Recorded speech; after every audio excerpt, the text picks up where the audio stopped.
ಇಡೀ ರಾಜ್ಯದಲ್ಲಿ top 10 hospital ಅಂತ ಏನು ನಾವು ಕರಿತೀವಿ, ಆ ಟಾಪ್ 10 ನಮ್ಮ ಅಥಣಿ ಆಸ್ಪತ್ರೆ ಒಂದು ಸೇರಿರ್ತಕ್ಕಂಥದ್ದು ನಮಗೆಲ್ಲರಿಗೂ ಕೂಡ ಹೆಮ್ಮೆ. ಅದಕ್ಕೆ ಕಾರಣ ಏನಂದ್ರೆ ಇಲ್ಲಿರ್ತಕ್ಕಂಥ ಏನು ವೈದ್ಯರಿದಾರಲ್ಲ, ಇಡೀ ವೈದ್ಯಕೀಯ ತಂಡ, ಅವ್ರ ಕೆಳಗಡೆ ಕೆಲಸ ಮಾಡ್ತಕ್ಕಂಥ ಸಿಬ್ಬಂದಿಗಳು, ಕಸ ಹೊಡೆಯೋರ್ನ ಹಿಡ್ಕೊಂಡು ಮೊದಲ ಹಿರಿಯ ಅಧಿಕಾರಿ ತನಕ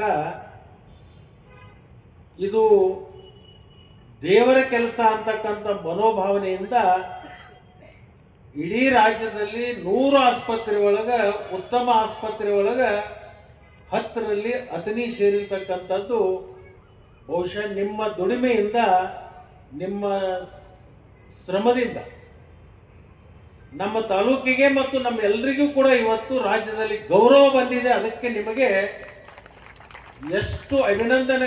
8ನೇ ತಾರೀಕಿನಿಂದ ಅಧಿವೇಶನ ಕೂಡ ಡಿಸೆಂಬರ್ ತಿಂಗಳಲ್ಲಿ ಪ್ರಾರಂಭ ಆಗುತ್ತೆ.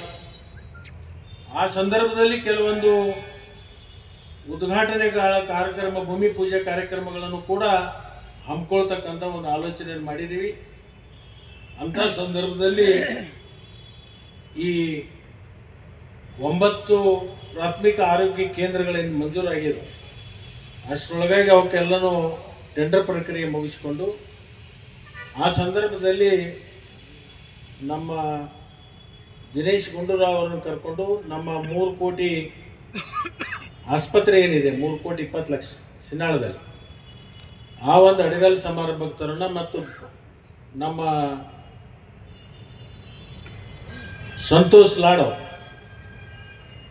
ಆ ಒಂದು 30 ಕೋಟಿ ರೂಪಾಯಿದು ಭೂಮಿ ಪೂಜೆಯನ್ನು ಮಾಡುವಂಥದ್ದು ಮತ್ತು ಈ ಒಂದು 15-20 ದಿವಸದ ಹಿಂದೆ ಕೇಂದ್ರ ಸರ್ಕಾರ ನಮಗೆ ಬಹುದಿನಗಳ ಬೇಡಿಕೆಯನ್ನು ಸಲ್ಲಿಸಿ ಭಾಳ ದಿವಸದಿಂದ ಅದು ನೆನಗುದಿಗೆ ಬಿದ್ದಿತ್ತು.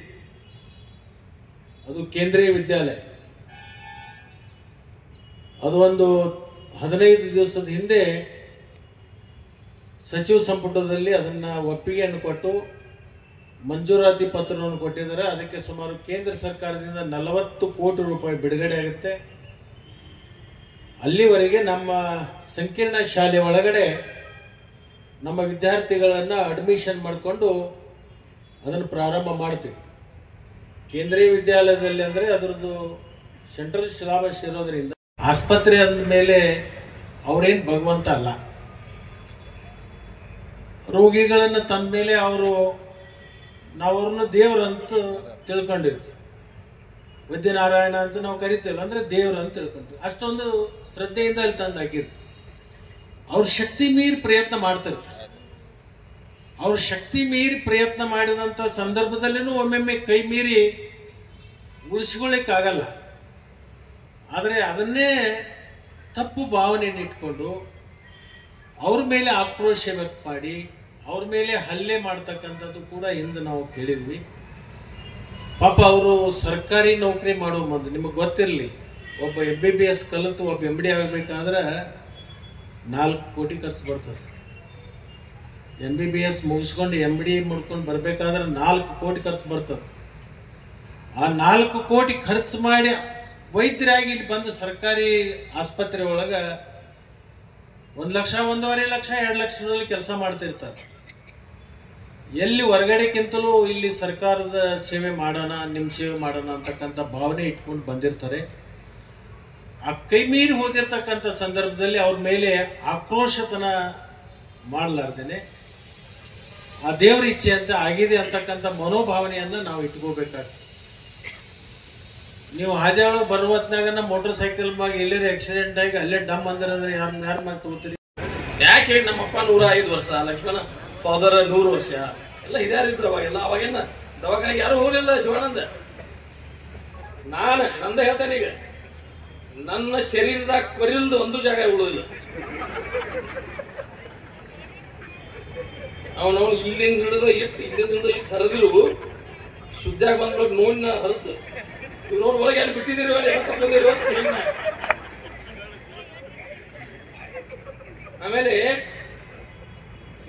ಮೊನ್ನೆನೂ ನೋಡಿದೆಲ್ಲ ಚುಚ್ಚದ ಇವೆಲ್ಲ ಕೈ ಬಾಚಿದಾವು. ನಂದ ಮತ್ತು ಡಾಕ್ಟರ್ಗಳ ಸಂಬಂಧ ಹೆಂಗಾಗಿದೆ ಅಂದ್ರೆ ಲಕ್ಷ್ಮಣ ಫ್ಯಾಮಿಲಿ ಸಂಬಂಧ ಆಗಿದೆ. ಯಾಕಂದ್ರೆ 4 ದಿವಸಕ್ಕೊಮ್ಮೆ ದವಾಖಾನೆಗೆ ಹೋಗತ್ತನ್ನ. ಈ ನಾಳೆ ಹೊಂಡಿದಾರ 6 ತಾರೀಕು ಸಿಟಿ ಸ್ಕ್ಯಾನ್ ಮಾಡೋದಾರ ಕಾಲಿಂದ. ನಾ ಹುಟ್ಟಿಸಿದ ಬಾರಾಣಿ ಡಾಕ್ಟರ್ ಒಳಗೆ ಹೊಡಿದಾರ ಅವರು. ನಮ್ಮ ಶರೀರಗಳು ಯಾಕೆ ಹಿಂಗಾಗಿದಾವು? ಇದಕ್ಕೆ ಕಾರಣ ದುಡುತ್ತಿಲ್ಲ, ನಮ್ಮ ಮೆಂಟಾಲಿಟಿ ಸರಿ ಇಲ್ಲ, ಭಾವನೆಗಳು, ನಮ್ಮ ಬುದ್ಧಿ ಸರಿ ಇಲ್ಲ. ಬುದ್ಧಿ ಕೆಟ್ಟೈತೆ ನಮ್ಮದ. ಲಕ್ಷ್ಮಣ ಮಿನಿಸ್ಟರ್ ಆದ ನಂಗೆ ಹೊಟ್ಟಿಗೆ ಬಿಡ್ತಾರ ನಾ ಯಾಕಾಗಲಿಲ್ಲ. ಅವನು ನಮ್ಮಪ್ಪ ಲಕ್ಷ್ಮಣ ಆಗಿದೆ ಆಯ್ತಲ್ಲ, ನಮ್ಮ ಆದ್ರೆ ಆಯ್ತಾ ಅನ್ನುವಂಥ ಮೆಂಟಾಲಿಟಿ ನಮ್ದಿಲ್ಲ. ಇದು ರಿಯಲಿ ಹೊಟ್ಟಿಗೆ ನಮ್ಮಲ್ಲಿ. ಇದಕ್ಕೆ ನಾವು ಹಾಳಾಗತ್ತೇವೆ. ಅದಕ್ಕೆ ವಯಸ್ಸು ಕಡಿಮೆ ಆಗಿದೆ. ಒಬ್ಬರು ಯಾರ್ದ್ರೆ ಕಬ್ಬು ಹೆಚ್ಚಾಯ್ತು, ಶಾಂತು ನಿನ್ ಕಬ್ಬು ಹೆಚ್ಚಾಯ್ತು, ನಂಗೆ ತ್ರಾಸ ಕೊಡ್ಬಾರ. ಇದು ಮಾಡ್ಲಿಕ್ಕೆ ಆಗಲ್ಲ. ಅವನ ಕಬ್ಬು ಹೆಚ್ಚಾದ್ರೆ ಸಂತೋಷ ಪಡ್ರಿ, ಅವಾಗ ಆಯುಷ್ಯ ಹೆಚ್ಚಾದ್ರೆ. ಇವತ್ತು ಮನ್ಯಾಗ ಬೇಕರಿ ಫುಡ್ಸ್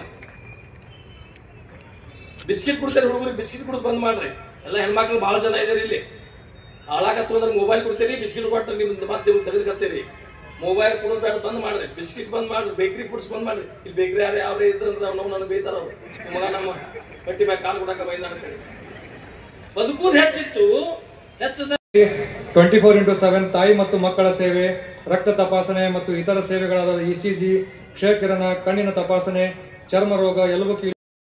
ಜಿಲ್ಲಾಡಳಿತ, ಜಿಲ್ಲಾ ಪಂಚಾಯತ್, ಆರೋಗ್ಯ ಮತ್ತು ಕುಟುಂಬ ಕಲ್ಯಾಣ ಇಲಾಖೆ, ಅಪರ ಜಿಲ್ಲಾ ಆರೋಗ್ಯ ಮತ್ತು ಕುಟುಂಬ ಕಲ್ಯಾಣ ಇಲಾಖೆಯ ಸಹಯೋಗದಲ್ಲಿ ಅಥಣಿ ಪಟ್ಟಣದಲ್ಲಿ 50 ಹಾಸಿಗೆಗಳ ತಾಯಿ ಮತ್ತು ಮಕ್ಕಳ ಆಸ್ಪತ್ರೆ ನಿರ್ಮಾಣ ಕಾಮಗಾರಿಯ ಶಂಕುಸ್ಥಾಪನಾ ಸಮಾರಂಭ ಜರುಗಿತು. ಕಾರ್ಯಕ್ರಮದ ಅಧ್ಯಕ್ಷತೆ ವಹಿಸಿದ್ದ ಶಾಸಕ ಲಕ್ಷ್ಮಣ್ ಸವದಿ ಶಂಕುಸ್ಥಾಪನೆಯನ್ನು ನೆರವೇರಿಸಿದರು. ಮುಖ್ಯ ಅತಿಥಿಗಳಾಗಿ ಕಾಗವಾಡ ಶಾಸಕ ರಾಜು ಕಾಗೆ ಆಗಮಿಸಿದ್ದರು. ಇದೇ ಸಂದರ್ಭದಲ್ಲಿ ಶಾಸಕರಾದ ಲಕ್ಷ್ಮಣ್ ಸವದಿ, ರಾಜು ಕಾಗೆ ಹಾಗೂ ಸಾನ್ನಿಧ್ಯ ವಹಿಸಿದ್ದ ಕವಲ್ಗುಡ್ ಹನುಮಾಪುರದ ಶ್ರೀ ಅಮರೇಶ್ವರ ಮಹಾರಾಜರನ್ನು ಮತ್ತು ವೇದಿಕೆಯಲ್ಲಿ ಉಪಸ್ಥಿತರಿದ್ದ ಸರ್ವರನ್ನು ಸತ್ಕರಿಸಲಾಯಿತು. ದೀಪ ಬೆಳಗಿಸುವ ಮೂಲಕ ಕಾರ್ಯಕ್ರಮಕ್ಕೆ ಚಾಲನೆ ನೀಡಲಾಯಿತು. ಇದಕ್ಕೂ ಮೊದಲು ಶಾಸಕರಾದ ಲಕ್ಷ್ಮಣ್ ಸವದಿ ಹಾಗೂ ರಾಜು ಕಾಗೆ ತಾಯಿ ಮತ್ತು ಮಕ್ಕಳ ಆಸ್ಪತ್ರೆಯ ನೂತನ ಕಟ್ಟಡದ ಭೂಮಿ ಪೂಜೆ ಮತ್ತು ಶಂಕುಸ್ಥಾಪನೆಯನ್ನು ನೆರವೇರಿಸಿದರು. ಕಾರ್ಯಕ್ರಮದ ವೇದಿಕೆಯಲ್ಲಿ ಕೃಷ್ಣಾ ಸಕ್ಕರೆ ಕಾರ್ಖಾನೆಯ ಪರಪ್ಪ ಸವದಿ, ಪುರಸಭಾಧ್ಯಕ್ಷೆ ಶಿವಲೀಲಾ ಬುಟಾಳಿ, ಉಪಾಧ್ಯಕ್ಷೆ ಭುವನೇಶ್ವರಿ ಅಕ್ಕಂಚಿ, ಸ್ಥಾಯಿ ಸಮಿತಿ ಅಧ್ಯಕ್ಷ ದತ್ತಾ ವಾಸ್ಟರ್, ಪುರಸಭಾ ಸದಸ್ಯರಾದ ಮಲ್ಲೇಶ್ ಹುದ್ದಾರ್, ದಿಲೀಪ್ ಲೋಣಾರಿ, ರಾವ್ಸಾಬ್ ಐಹೊಳೆ, ವಿಲೀನ್ ರಾಜ್ ಎಳಮಲ್ಲೆ, ರಿಯಾಜ್ ಸನದಿ, ಸಂತೋಷ್ ಸಾವಡ್ಕರ್, ರಾಜಶೇಖರ್ ಗುಡೋಡ್ಗಿ, ಉದಯ್ ಸೋಳ್ಸಿ, ಮೃಣಾಲಿನಿ ದೇಶಪಾಂಡೆ, ಆಸಿಫ್ ತಾಂಬೋಳಿ, ಬಾಬು ಖೆಮ್ಲಾಪುರ್, ರಾಮನ್ಗೌಡ ಪಾಟೀಲ್, ಶಶಿಕಾಂತ್ ಹುಲ್ಕುಂದ್, ರಾಜ್ಯ ಸರ್ಕಾರಿ ನೌಕರರ ಸಂಘದ ಅಧ್ಯಕ್ಷ ರಾಮನ್ಗೌಡ ಪಾಟೀಲ್ ಸೇರಿದಂತೆ ಆರೋಗ್ಯ ಇಲಾಖೆಯ ಅಧಿಕಾರಿಗಳು ಉಪಸ್ಥಿತರಿದ್ದರು. ಶಿಕ್ಷಕ ಸಂಗಮೇಶ್ ಹಚಡದ್ ನಿರೂಪಿಸಿದರು. ಕಾರ್ಯಕ್ರಮದಲ್ಲಿ ಸರಕಾರದ ವಿವಿಧ ಇಲಾಖೆಯ ಅಧಿಕಾರಿಗಳು, ಮುಖಂಡರು, ಆಶಾ, ಅಂಗನವಾಡಿ ಕಾರ್ಯಕರ್ತೆಯರು ಸೇರಿದಂತೆ ಆರೋಗ್ಯ ಇಲಾಖೆಯ ಸಿಬ್ಬಂದಿಗಳು ಆಗಮಿಸಿದ್ದರು.